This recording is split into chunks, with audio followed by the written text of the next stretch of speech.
No vídeo de hoje estaremos apresentando o tema ecologia. Ecologia é a ciência que estuda a interação entre os seres vivos e o ambiente em que vivem. A palavra ecologia vem do grego, onde oikos significa casa e logos significa estudo. Dessa forma, a ecologia é o estudo da casa, ou seja, do ambiente e das inter-relações dos organismos no meio físico. A ecologia pode ser considerada uma das ciências mais complexas e amplas, pois para compreender o funcionamento da natureza, ela envolve o estudo de diferentes campos de estudo, como evolução, genética, citologia, anatomia e fisiologia. Nessa aula de hoje, seria uma aula, nós podemos considerar os seguintes tópicos. O que é ecologia, definido já, o que são a fauna e a flora, biomas brasileiros, o que é o aquecimento global, degradação do meio ambiente e como você pode ajudar. O que é ecologia? A ecologia é parte da biologia que estuda as relações dos seres vivos entre si e desses com o meio. Já definimos então o termo e o significado da palavra. Oikos, que significa casa, e logos, que quer dizer estudo. Então, é o estudo do habitat dos seres vivos. Habitat é um termo bastante utilizado, né? Habitat é um ambiente propício para que uma espécie possa alimentar-se e reproduzir-se. Vamos ao exemplo. Animais e seus habitats. Olá, crianças! Vamos falar um pouquinho mais sobre animais? Animais e seus habitats. Mas o que é mesmo habitat? É o local onde uma determinada espécie vive e desenvolve-se.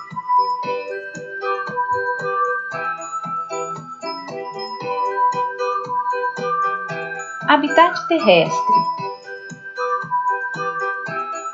No Círculo Polar Ártico, podemos encontrar um animal que adora o frio, o urso polar.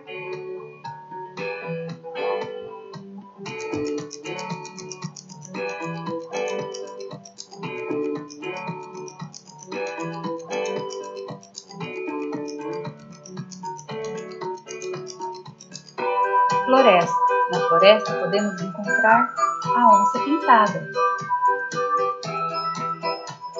um animal parecido com o gato, mas um animal selvagem, muito maior que o nosso gato.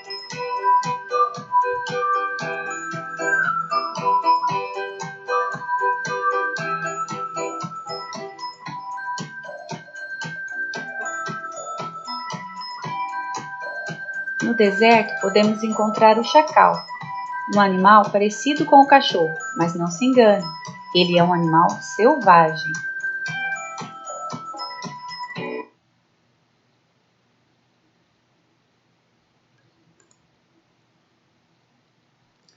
Fauna e flora. A fauna é o grupo de animais de determinada região e a flora é a representação das espécies vegetais. Quando falamos em fauna, estamos falando de grupo de animais. E quando falamos em flora, espécies vegetais. Fauna e flora do Brasil. Estamos nos referindo à totalidade de animais e plantas que têm seu habitat em um dos biomas existentes do Brasil. No Brasil existem 6 grandes biomas: Cerrado, Caatinga, Mata Atlântica, Pampas, Pantanal e Amazônia. Cada comunidade representa características específicas e sua própria biodiversidade. Os animais, fauna e as plantas, flora, variam de acordo com o meio em que se encontram. Biomas são grandes espaços que compartilham as mesmas características, abrigando um grande número de espécies de plantas e animais. São 6 os grandes biomas brasileiros. Amazônia, Cerrado, Caatinga, Mata Atlântica, Pantanal e Pampa. Proteger nosso planeta e proteger a vida é uma coisa que nós devemos nos preocupar. Isso é uma parte que o ser humano tem que desenvolver. Proteger o planeta. Nós vivemos nesse planeta. Desmatamento e aquecimento global. Vamos ver alguns exemplos. O desmatamento e o aquecimento global. A Amazônia Legal abrange 5.217.000 km². Dentro dela, caberiam todos os países da Europa Ocidental. A floresta abrange outros 8 países. 60% disso está no Brasil. A floresta tinha cerca de 4 milhões de km² no Brasil antes de começar a ser derrubada. Um Chile inteiro já foi desmatado, ou 19% da floresta original. No pior ano, 1995, uma área maior que Sergipe foi devastada. Desde 2005, porém, as taxas anuais de desmatamento vêm caindo, com operações do IBAMA e corte de financiamento para quem desmata. A menor foi em 2012, 4.600 km². Cada quilômetro quadrado de floresta derrubada lança no ar até 50.000 toneladas de gás carbônico, ou seja, o mesmo que 50.000 carros 1.0 rodando 20 km por dia. Esse gás do efeito estufa faz a atmosfera aprisionar mais calor e agrava o aquecimento global. A ONU quer impedir aquecimento acima de 2 graus Celsius, pois isso pode causar desastres como secas, ondas severas de calor e inundações. No gráfico de emissões brutas de gases estufa, o desmatamento foi perdendo importância perante os demais setores da economia, que aumentam rapidamente. Nos anos 90, o desmatamento representava 70% das emissões brasileiras. Hoje, essa fatia caiu para 35%, graças principalmente à queda no desmatamento da Amazônia. Se juntarmos a isso os 27% da agropecuária, os dois setores são responsáveis por 62% do total das emissões. Contudo, boa parte disso é responsabilidade só da pecuária. Somando o desmatamento para abrir pastagens, gases da digestão do gado e estrume, esse setor produz 49% de toda a poluição climática do Brasil. Nos piores anos de desmatamento, o país chegou a emitir mais de 2 bilhões de toneladas anuais. Em 2009, o governo prometeu cortar 1/3 daquilo que seriam as emissões uma década depois, uma redução de 3,1 para 2 bilhões de toneladas de CO2. A maior parte do corte viria de uma diminuição no desmate. Em 2009, o Brasil já estava emitindo menos que o limite proposto. Em 2013, o Brasil produziu 1,6 bilhão de toneladas. Para fazer uma comparação nos piores anos do desmatamento, o país poluiu como se cada brasileiro tivesse 12 carros rodando nas ruas. Em 2013, o mesmo que 8. Para a Cúpula do Clima de Paris, o Brasil promete, até 2030, zerar o desmatamento ilegal e recuperar 12 milhões de hectares de florestas devastadas. Mas não é possível saber ainda quanto de redução de emissões isso significaria. Se a taxa de desmatamento continuar na média dos últimos 5 anos, a destruição da floresta amazônica lançaria ainda 500 milhões de toneladas de CO2 por ano na atmosfera.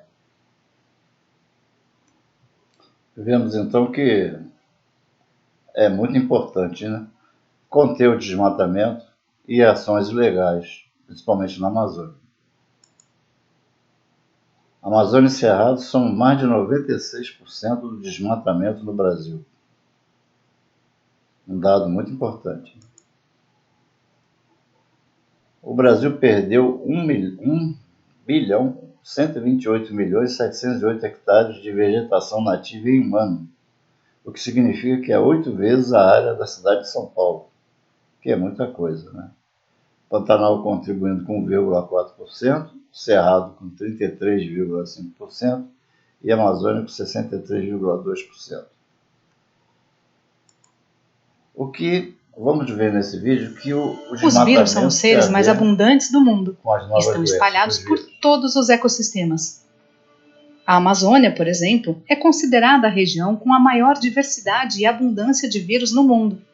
Na floresta, eles estão em equilíbrio com seus hospedeiros, infectando-os quase sempre sem lhes causar mal.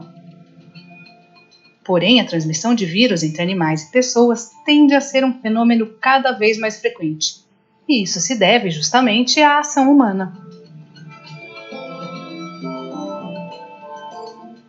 Vírus adaptados a um animal podem circular por milhares de anos sem serem notados, até entrarem em contato com o ser humano.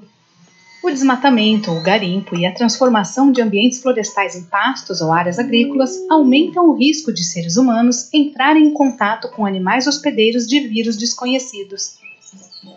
Uma das explicações para isso é que a degradação ambiental diminui a variedade de espécies locais. Sem predadores naturais, algumas espécies, muitas vezes reservatórios de vírus, se reproduzem de forma descontrolada. Com o aumento da população desses animais, também tornam-se mais abundantes os vírus que eles carregam. Antes restritos ao ambiente florestal, agora eles têm mais proximidade com seres humanos. É o que os cientistas chamam de quebra de barreira. Um vírus, antes transmitido apenas entre animais, adapta-se geneticamente e passa a infectar pessoas. Foi assim com os vírus responsáveis por algumas doenças que hoje acometem a humanidade, como Ebola e AIDS. Também foi assim com o novo coronavírus. A quebra de barreira também pode acontecer quando os vírus se adaptam a insetos, como os mosquitos. Transformados em vetores, eles transportam esses agentes infecciosos para os seres humanos, como aconteceu com os vírus da Zika, dengue e chikungunya. Então você vê também, além de desmatamento, proporcionar essa poluição toda, esses danos todos, materiais, também ela pode influenciar nos vírus que nós estamos sujeitos devido ao desmatamento. Formas de degradação do meio ambiente. Diante da procura pelo desenvolvimento e crescimento econômico, o homem busca cada vez mais expandir as suas interações com o meio em que vive. Acompanhamos diariamente na mídia as consequências constantes da interferência do homem no meio ambiente. Mas essa relação, muitas vezes ambígua, pode ser melhorada? Para entendermos a relação do homem no meio em que vive, é preciso entender o conceito de meio ambiente. O meio ambiente pode ser conceituado como um conjunto de unidades ecológicas que funcionam como um sistema natural e incluem toda a vegetação, animais, micro-organismos, solo, rochas, atmosfera e fenômenos naturais que podem ocorrer em seus limites, onde existem vários fatores externos que têm uma influência umas sobre as outras. Nos primórdios, diante dos processos migratórios para o desenvolvimento da espécie humana, o homem viajava em busca da garantia de sua sobrevivência, como a caça, a pesca, exploração de recursos, sem se preocupar com descartes, o que pudesse ser agredido neste caminho, ou em como suas ações refletiriam no equilíbrio do meio ambiente. Não havia necessidade de tratamento de esgoto ou busca por fontes renováveis de energia. A natureza seguia seu curso, buscando restabelecer-se durante este processo. Hoje, nosso cenário é bem diferente. É cada vez mais necessário nos preocuparmos com o restabelecimento do meio em que vivemos, pois a quantidade, a frequência e tipo de recursos retirados da natureza e de resíduos nela descartados são a cada dia que passa maiores. O ritmo desenfreado de consumo de bens não renováveis da natureza levam à produção em larga escala de resíduos no meio em que vivemos, causando doenças e poluição. A degradação ambiental é a consequência hoje do desenvolvimento da relação entre o homem e o meio ambiente. Podemos dizer que a degradação ambiental é composta pela junção de 3 fatores: a quantidade de recursos utilizados ou descartados, mais o tempo e frequência com que essa utilização ou descarte acontece, e o tipo de recurso utilizado ou formas de causar poluição. Ou seja, para manter seu padrão de vida, o homem desenvolve um ciclo de exploração de recursos, que nem sempre é sustentável, podendo levar o meio ambiente ao colapso. Até a próxima, pessoal!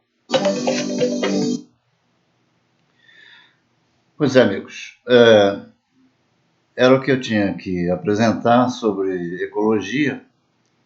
Espero que tenham gostado, que tenha sido de agrado. Não esqueça de dar o seu like, compartilhar e se inscrever no canal, para que o YouTube sugira os nossos vídeos, para que possamos apresentar mais e mais vídeos. Muito obrigado pela atenção.